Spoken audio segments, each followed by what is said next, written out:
আজকে যে লেখাটি বলবো সেটা বুদ্ধের উক্তি, ইচ্ছা।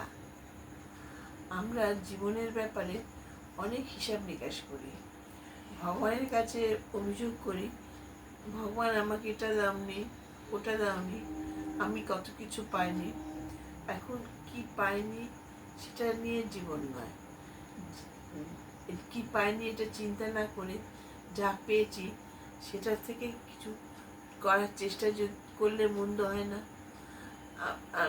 আমরা নিজের জীবন থেকে অনেক দিনের পুরানো ইচ্ছা পূরণ করার সুযোগ পেতে পারি।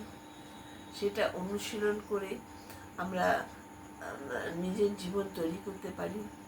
সেটা করলে কিন্তু অনেক ভালোই হবে এবং তখন মাথা উঁচু করে বলতে পারবো যে আমি আমার জীবন, নিজের জীবন তৈরি করতে পেরেছি। আর এটা কত আনন্দের হবে, শুধু শুধু ভগবানের কাছে আর অভিযোগ করতে হবে না।